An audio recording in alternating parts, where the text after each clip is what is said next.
საკვები მცენარეული ზეთი. ერთ-ერთი ყველაზე მნიშვნელოვანი და აუცილებელი პროდუქტი ნებისმიერი მზარეულისთვის.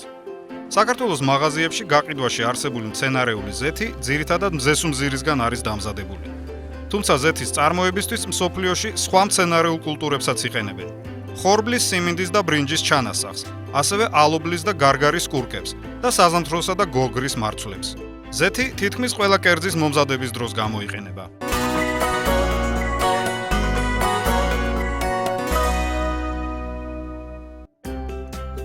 საქართველოს სავაჭრო ქსელში მრავალი დასახელების მცენარეული ზეთია წარმოდგენილი.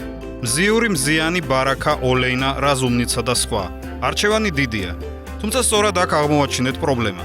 ვინაიდან გადაცემა საკონტროლო შესყიდვის მთავარი მიზანია მომხმარებლის უფლებების დაცვა და პროდუქციის ხარისხის დადგენა, ჩვენ შევეცადეთ დაგვედგინა, არის თუ არა ზეთი, რომელსაც ქართულად დაწერია ქართული სახელწოდება მზიური, ბარაქა და მზიანი, მართლაც დამზადებული საქართველოში.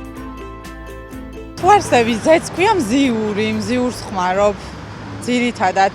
ქართულს კი უმეტესწილად ქართულს ხმარობ. მაინც ქართული რო არის, მინდა რომ გაიყიდოს ქართული უფრო მეტად ვიდრე შემოტანილი, ანუ იმდენად არ ვცემ იმპორტირებულს პატივს ვიდრე ქართულს.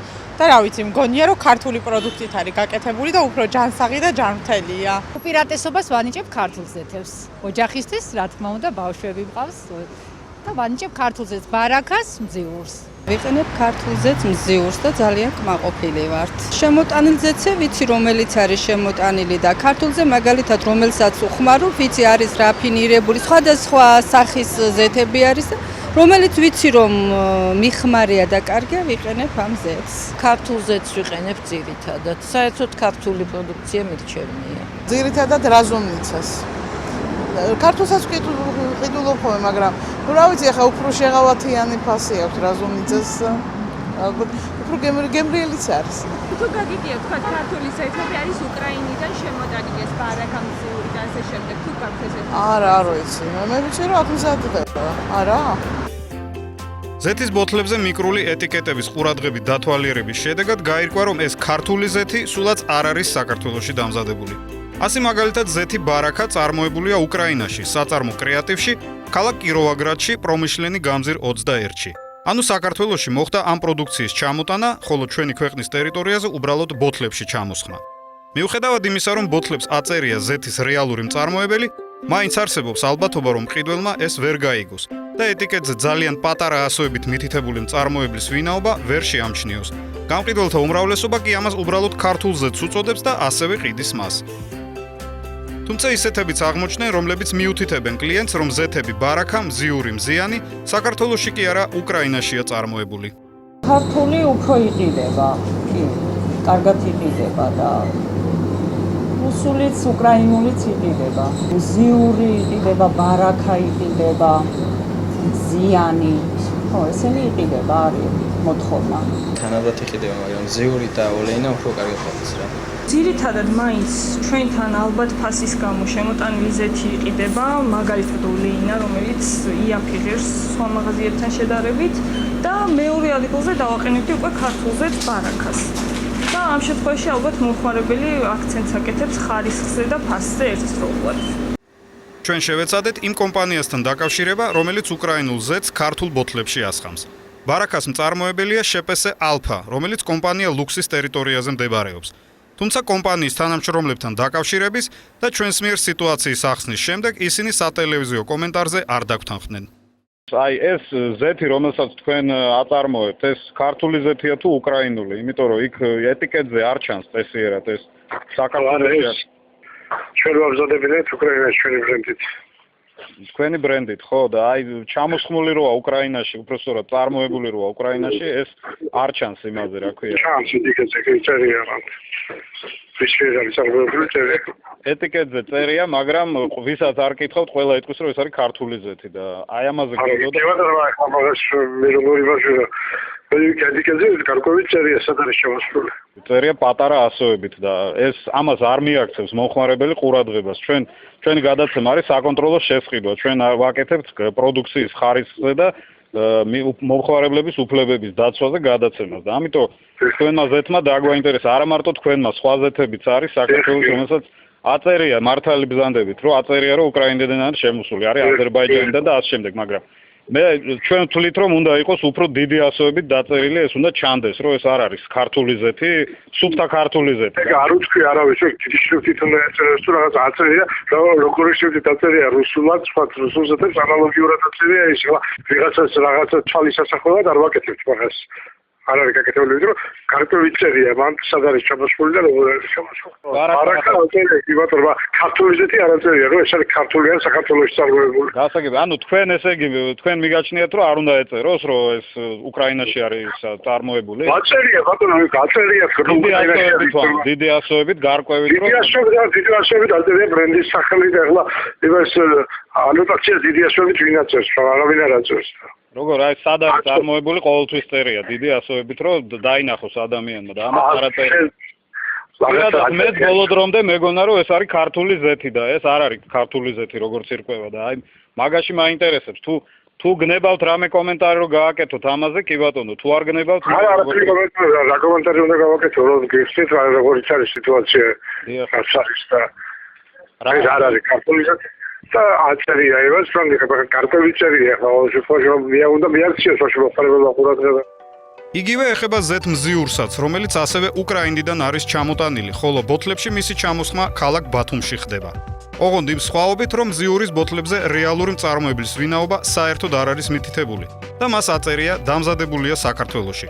სხვათა შორის ინტერნეტში ამ კომპანიაზე ინფორმაციის მოძიებისას ჩვენ აღმოვაჩინეთ, რომ კომპანია მზიური ბოთლებში ასხამს ისეთ ზეთებს, როგორიცაა ოლეინა და რაზუმნიცა.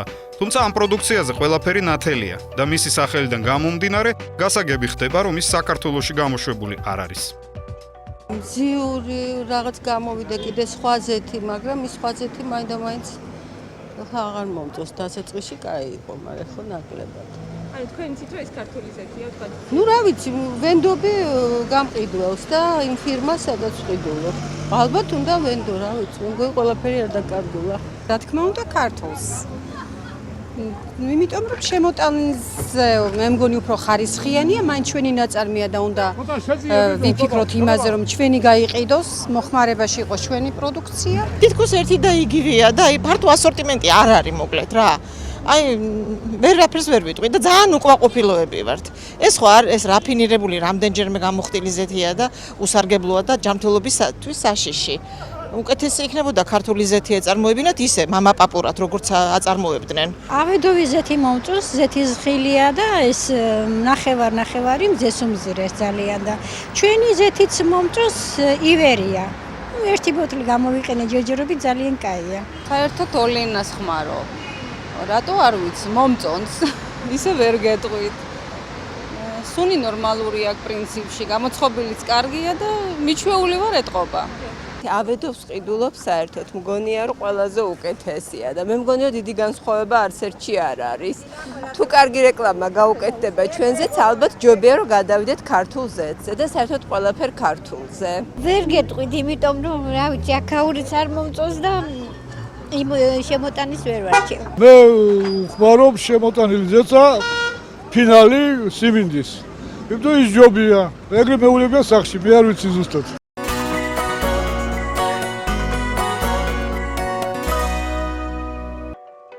ექსპერტები ამბობენ, რომ მწარმოებელმა აუცილებლად უნდა მიუთითოს პროდუქციის ეტიკეტზე გასაგებად, თუ საიდან არის შემოტანილი ესა თუ ის საქონელი, ვინ არის მისი მწარმოებელი და ყველა სხვა აუცილებელი ინფორმაცია, კომპანიის მისამართი, ტელეფონი და ასე შემდეგ.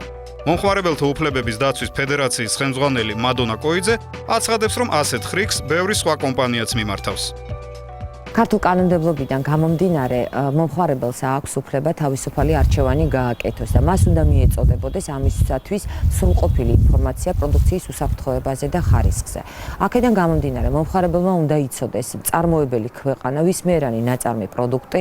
შეიძლება პროდუქტი იყოს საქართველოში დაფასოვებული, მაგრამ ეს არ არის ქართული პროდუქტი. ქართული პროდუქტი ეს არის საქართველოში მოყვანილი ნედლეულიდან დამზადებული პროდუქტი და თუ კი მომხმარებელს არ ექნა სრულყოფილი ინფორმაცია პროდუქციის დამამზადებელზე, ვის ვერ გააკეთებს თავისუფალ არჩევანს. აქედან გამომდინარე, ეს არის მომხმარებლის მოტყუება და მომხმარებლის შეცდომაში შეყვანა. მომხმარებელი არ არის ვალდებული იაროს გამადიდებელი შუშით და ისე ამოიკითხოს ეტიკეტი, ეტიკეტზე უნდა იყოს სრულყოფილი ინფორმაცია წასაკითხად მარტივ ფორმით დაწერილი.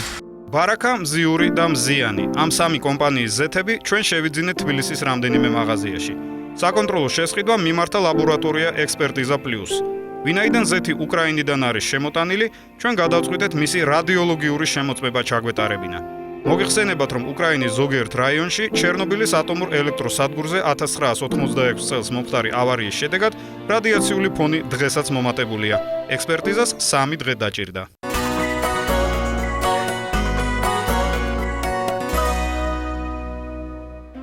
რადიოლოგიური შემოწმების შედეგად დადგინდა, რომ სამივე ზეთში, ბარაკაში, მზიურში და მზიანში რადიაციული ფონი ნორმაშია და ის უსაფრთხოა მომხმარებლისთვის.